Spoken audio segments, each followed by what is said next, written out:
Hello, dear friends. Here we are at Kardec Radio at 11 p.m., nourishing our souls. We are here for the program Prayers for the USA.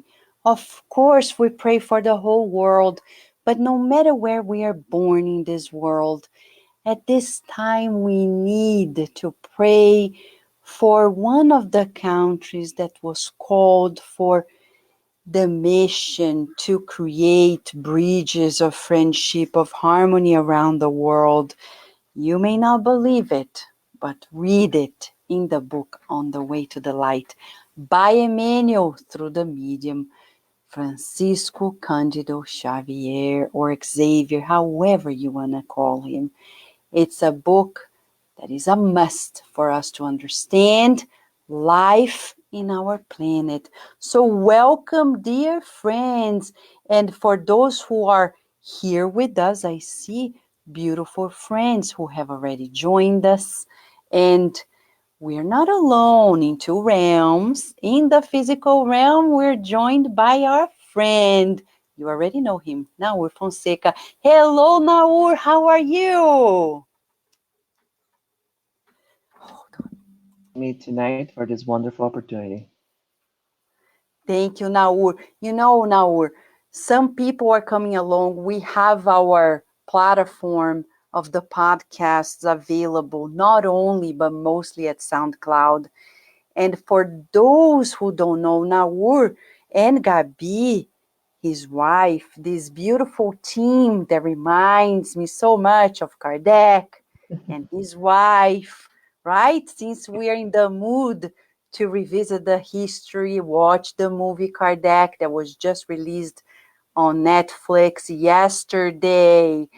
So they both, Nahur and Gabi, they coordinated a beautiful study on the book Jesus in the Home when Kardec Radio was in its first years.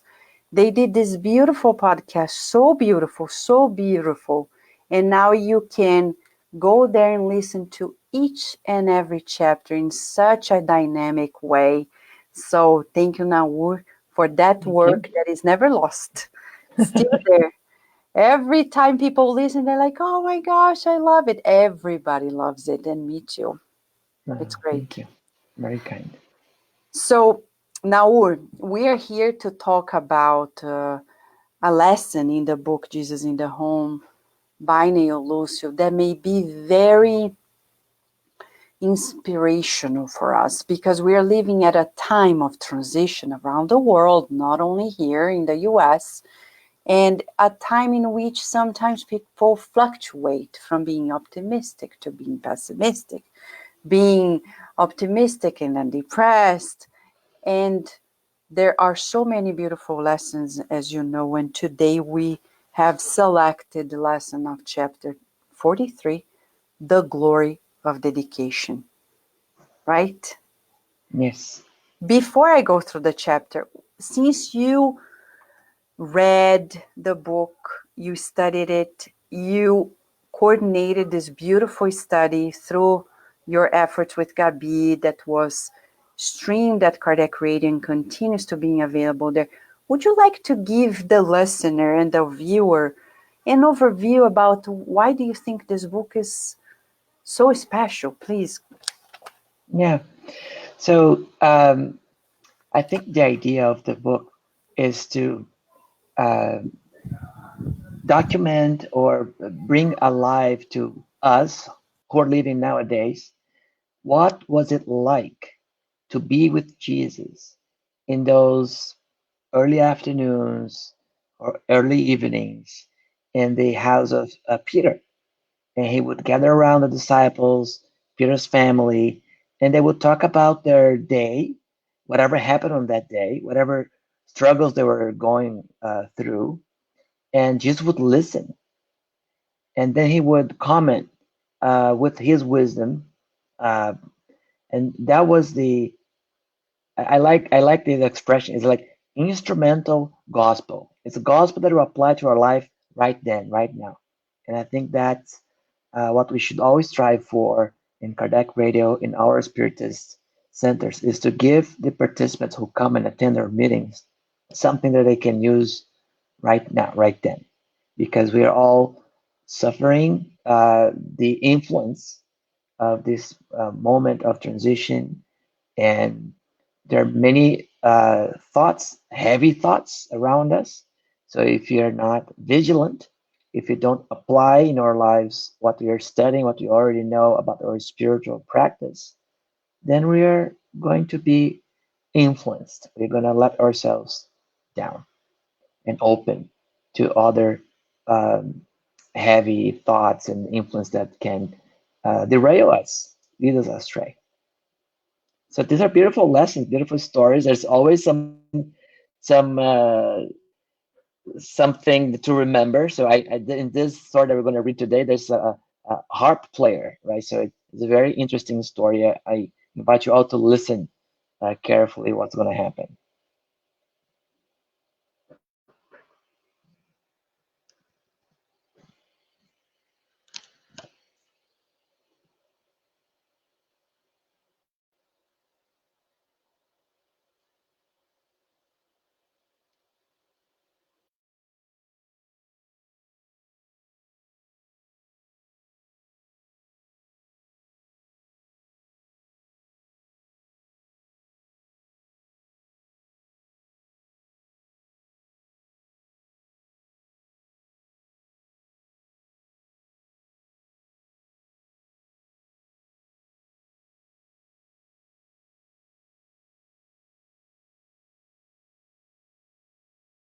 Sorry. Okay, thank you. I will go back. Thank you. I muted it and then I forgot that I muted it. Thank you. Thank you. So I have here for you guys the link of the podcast at Kardec Radio's channel on SoundCloud, where you'll find all the chapters that were read and discussed by Nahur and Gabi. If you're watching on or listening to this, either on SoundCloud or YouTube, you can go to SoundCloud or to the app at Kardec Radio. And in the app, let me show it to you if you don't know of this feature, okay? If you have the app, which is free of charge, when you open it, you are going to find this. But then you click here up top, the three lines, and then you're going to find down below all the platforms where we have videos, etc. One of them, which is the orange one, is SoundCloud. When you click on it, it redirects you to SoundCloud, Kardec Radio's channel. And once you are there, right? Once you're there, it gives you all the playlists. And one of them is the one we're talking about. So if you're listening to this, go directly to SoundCloud. If you're watching on YouTube and you don't find it here, you can go there as well. So thank you for everybody. So Nahur and Luciana who were telling me that I was muted by myself. All right. So one of the things is when Nahur and Gabi did this podcast, they did it in a particular tone, which was to for those who wanted to do the God at home, right? So it's very dynamic, right? You want to talk just a little about this because the dynamic that you two did was very. It's not like a simple reading. It's not boring. It's very interesting. You remember that? Oh, I didn't mute you. Where are you? Oh, can you say something again, Nahur, please? Oh my, I lost your sound, Nahur. Sorry, friends. For some reason, I lost your sound. Meanwhile, you wanna say something, Nahur, to see if we get your sound again? No, no. Oh. Okay, he'll be back with us. While he's back, let me share with you. If you go to SoundCloud, you're going to find another set of Jesus in the Home that is titled God at Home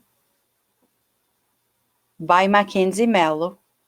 Nahur. Yeah. Yay! We got.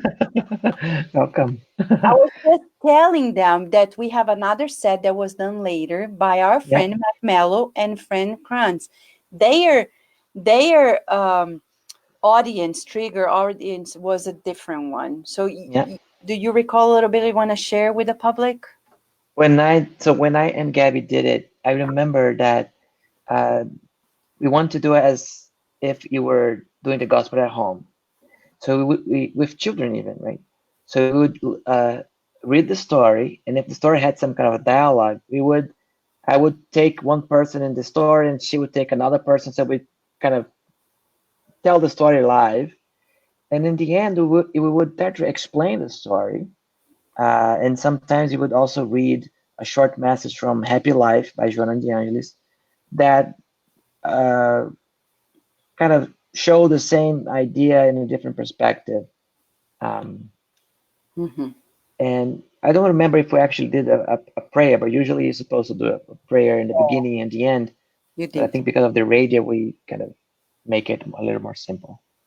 It's beautiful. So we would recommend everyone who wants to take the opportunity of listening to the chapters. And this chapter today is chapter 43, which is titled The Glory of Dedication. And to summarize the story, we could read it, but we're not going to spoil your reading of this, right?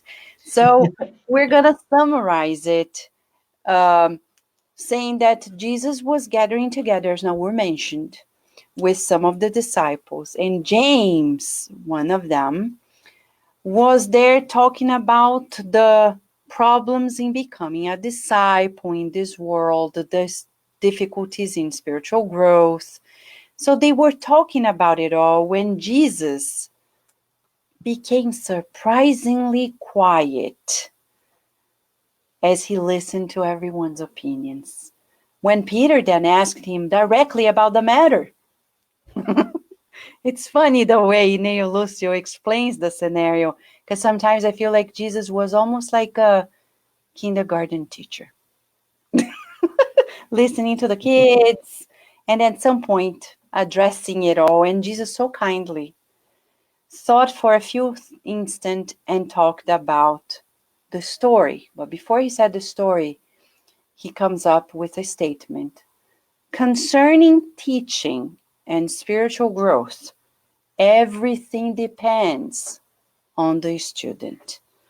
So then he kindly said that there was a time in which, as Nahur mentioned at the beginning, there was a great harpist who played with such perfection that many people came from afar to see him playing. And people of great social impact would come and listen to him. So many people did soirees, recitals to listen to him.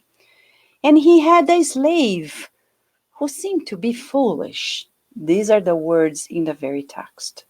Who seemed to be incapable, like inept of anything, and would help serve the guests sweets and fruits. Never said a word, but he was always focused on the divine instrument, the harp, as if he were fascinated by the hands that played it.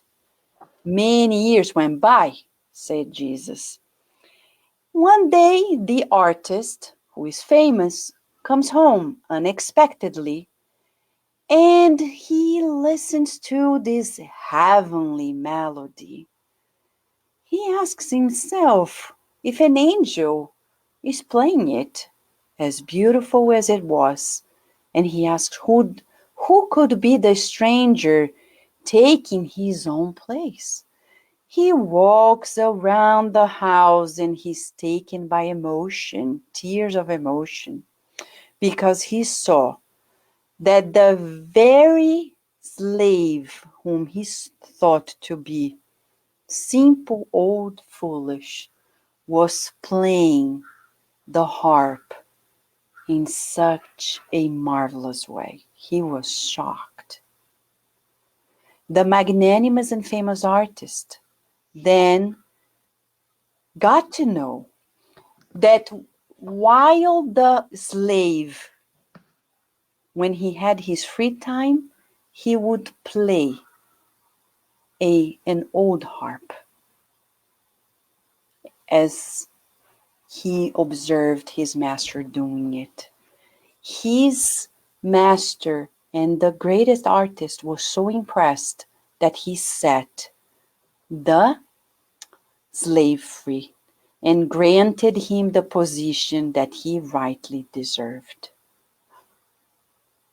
When Jesus finished the story,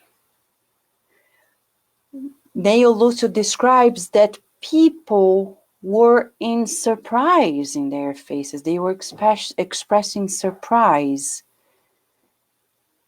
and they became humbly quiet.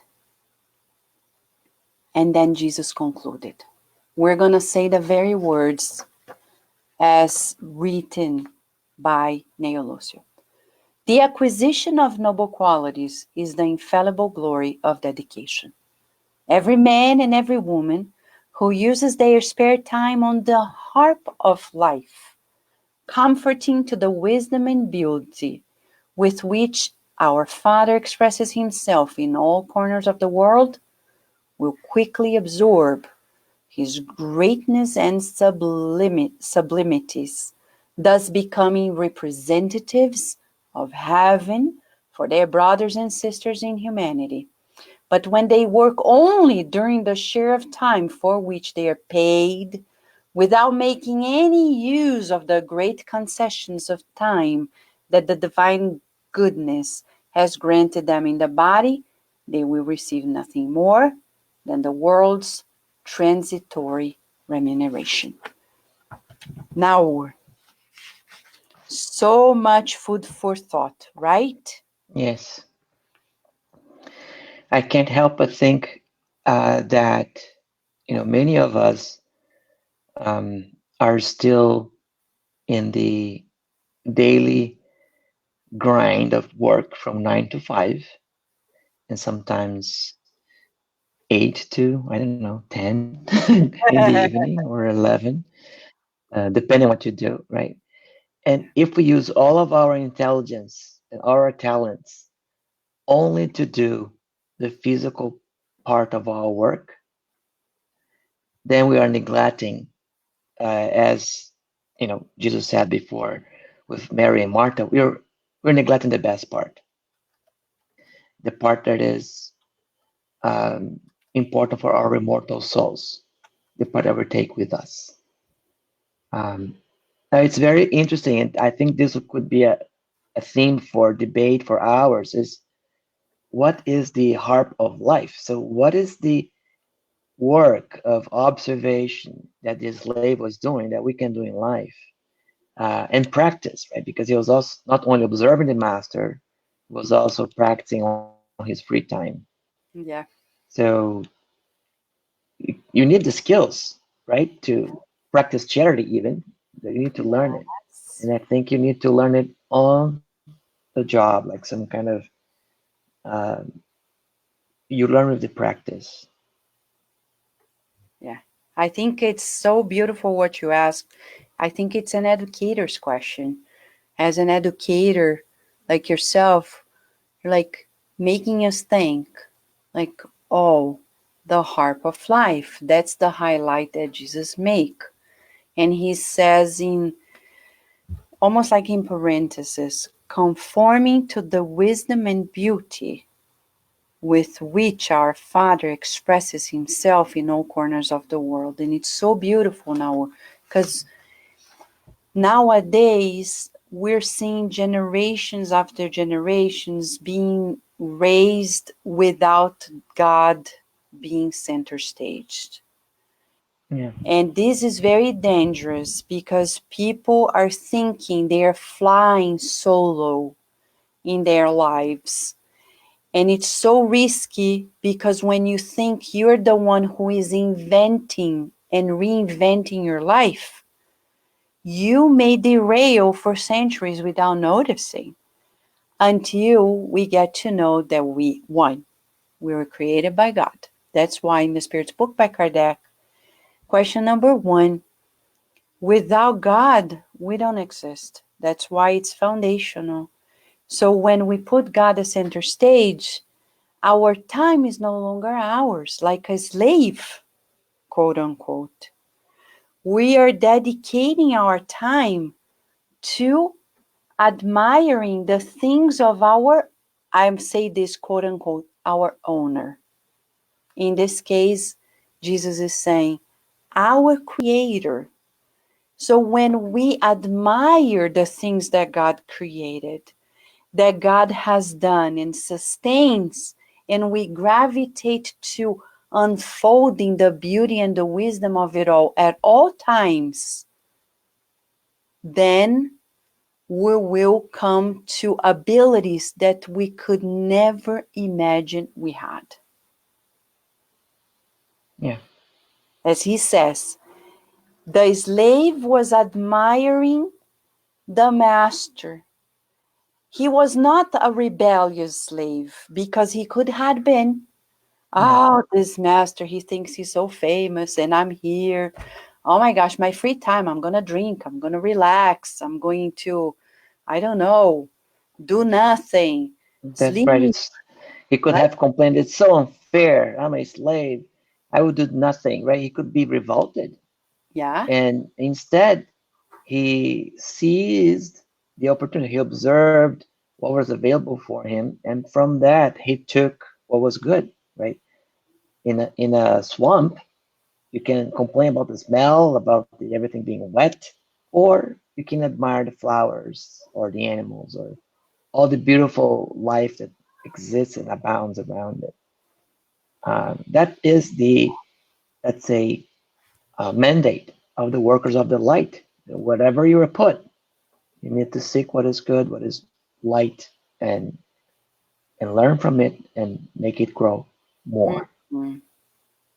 Like Kardec, since we're talking about the release of the movie Kardec on Netflix, it's very important for people to observe the glory of his dedication, not only his, but the whole team, including his wife and others, but mostly his.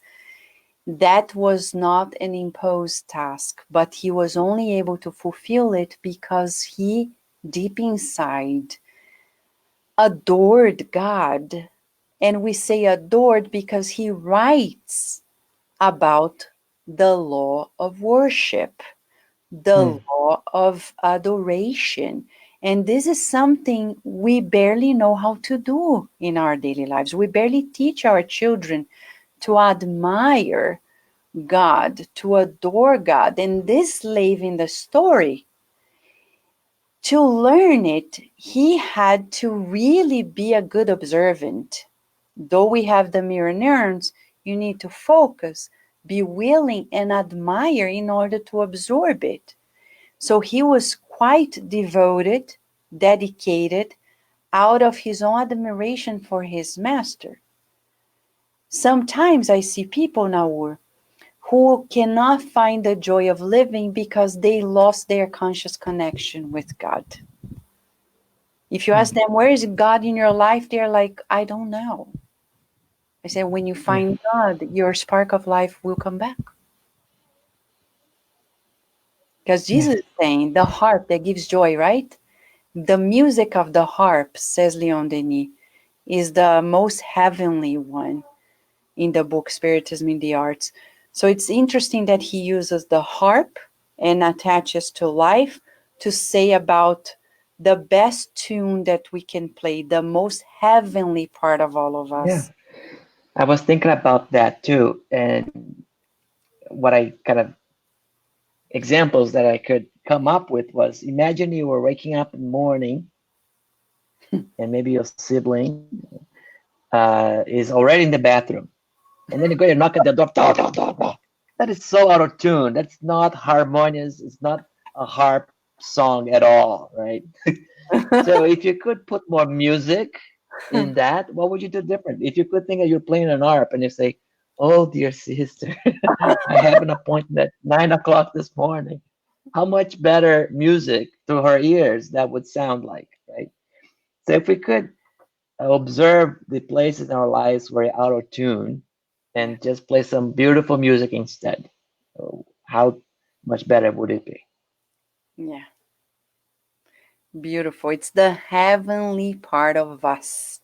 So when we are in our spare time, if we are a child of God that is already in sync with that beauty and harmony, what are we gonna do? Look at Chico Xavier. In his spare time, he was constantly driven to being useful. And all the greatest models we have seen, and the top of it all, of course, Master Jesus. There was no time in which God was not. Look at Jesus, right? God was in the wedding banquet. There was always God everywhere. The problem we have in our lives is that we separate everything else and work, and that division, and like God, family, work. We live fragmented lives. We will not be able to strive or go far in that inner harmony if we keep living this splitted life, right? The slave was admiring, as we said. This is very important. It was in peace, serving, in admiration to the master at work, because he was in that harmony. He was able to transpose to his free time the same harmony. Yeah, He kept admiring it, the works of the master, so much so that he wanted to play alike. yeah. I want to go back to a part of the story where James is kind of complaining or confessing how hard it is to be good when everybody around you is not, right. They are too focused on the material life and things. And you can see that the slave probably did not have an easy life while he was working, right? He didn't have the freedom to do whatever he wanted. But he had some free time that was guaranteed to him by law. And that free time he used wisely. I think for us, it's similar. So there may be parts of our lives that are difficult. There may be challenges, right? That we may have obligations. Maybe it is to take care of a ill relative, or maybe it is a demanding boss or job, or maybe it's some financial struggle that forces us to work two jobs, and maybe we'll be tired in the end of the day um, to do much. But I think it is not easy. Jesus is not saying it is easy. Like, and James, we need to acknowledge that whatever he's observing or experiencing in his life, we also observe and experience in our lives, and we're trying to uh, put in practice what we study and we know. Um, so what are we supposed to do, right? What you know is not going to be transformed. People will not transform uh, overnight. No, people do not transform overnight. But as you're saying, if we begin by admiring God, that's no wonder Jesus said we must love God above all things. So sometimes we don't know where to begin with, but by being grateful, by Yeah, admiring the creation in us and in everything else, we will calibrate ourselves, yeah. right? I like the exercise that Divaldo suggests in one of his books, the gratitude psychology, or the psychology of gratitude. So whatever is the environment that may not be very conducive for expressing your best feelings. If you start saying thanks for that, if you start being grateful for that, then you may start seeing, why did God put me here? What is the lesson? And then start being grateful to God for being in that position. Maybe you'll be able to start to see the harp lessons in your life, right? And start to play beautiful melodies of sacrifice, of forgiveness, of tolerance, right? And your tune will be so inspiring to others that will move them to see something more beyond. Maybe it's going to be you who introduce God to them, right? Not through words, but just by the way that you're being, the way that you're being grateful for everything. There's something different about this person. Nothing knocks her down. She's always happy. She's always connected, right? What does that strength comes from, right? Um, it's very beautiful. We don't transform others. We can't transform ourselves. Beautiful. Exactly. So for the USA, dear friends around the world and in the USA, let us keep dedicating ourselves, striving to our best, because the glory of peaceful times will come as we dedicate ourselves to being peacemakers. We cannot find tranquility, serenity, peace where we have not built it. So we are going to move to the final part of this program today, since we're so inspired by Jesus' teachings on, as he says at the beginning, and I'll quote his very words. He says before telling the story, concerning the teaching and spiritual growth, everything depends on the student. No matter how great the master is the master like Jesus? It depends on us. So the more we dedicate ourselves, and dedication begins when we put God center stage. So Nahur would like to move to the prayer part. I will just kickstart the prayer. We're going to do this prayer together since we're talking Mhm. about the power of togetherness. We're going to do like a pair, almost like a Yeah. duo, a It's like duet. it's a gig, right? So you play the harp over there, I respond over here. All right. So, I'll and then, get my guitar. oh, that will be, you want to play? We can listen to Oh, you playing, I of can actually. Yeah, let's see if that works. course. I would love, that's a treat for us. Right, friends? It's a treat for us. Let's see. All right.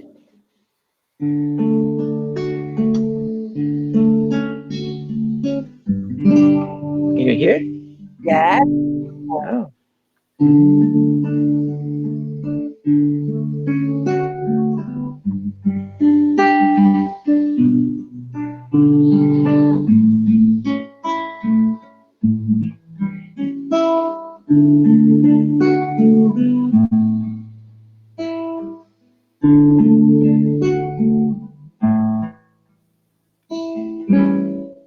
I just I don't think I can sing and play at the same time because the lyrics are in Portuguese still. I haven't translated that one. But I have another one that is in English. It's a simpler Sure. one. Okay. This is for children. When we're children too.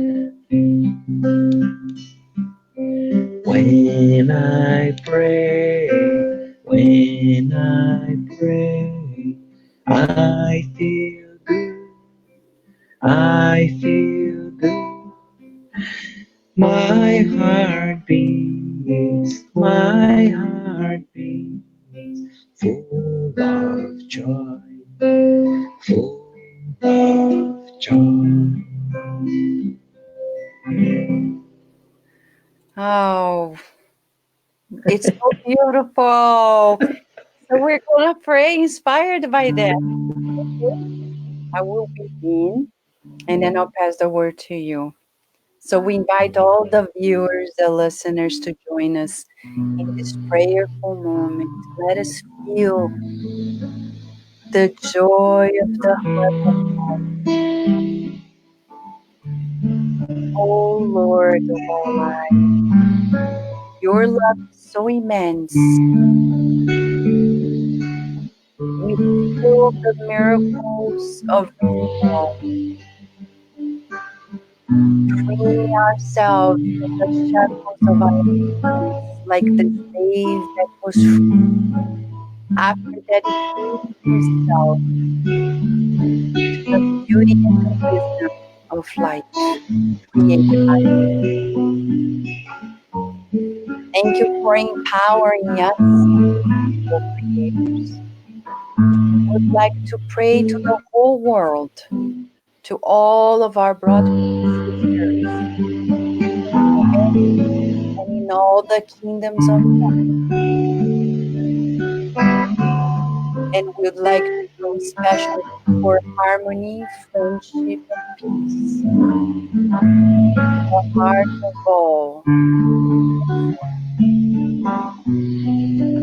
And we now count on our dear friend Nahur to continue this prayerful moment with us.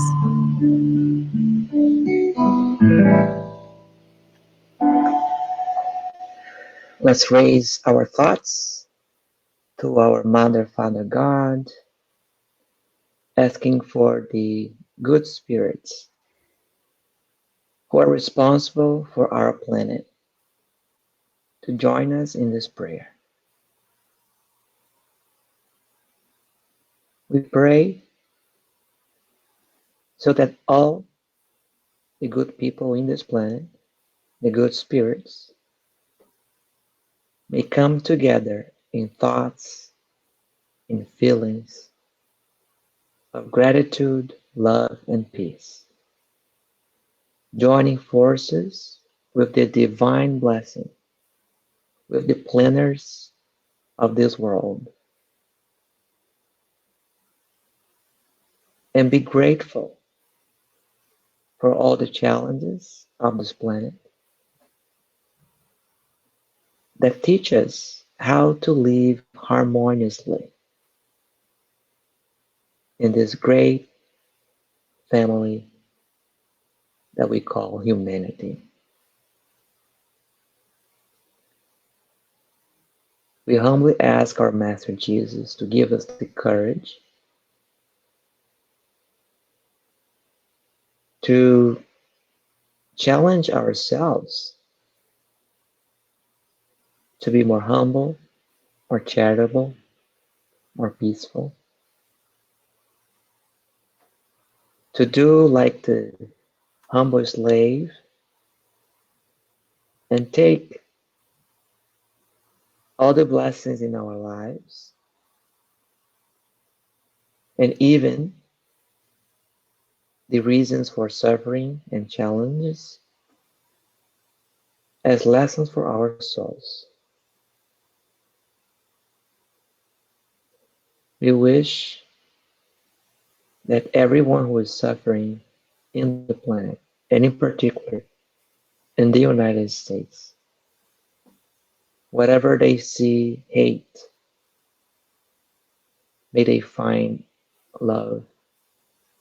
Whatever they despair, may they find hope. Whatever they feel lonely, may they find a helping hand. It is our desire for this country, who has such an important role in the planet, that we all learn to live um, more harmoniously, like the strings of our harp playing the song of God, the song of love together.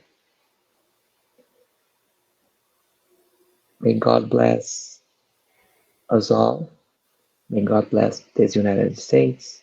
May God bless the whole planet. And so be it.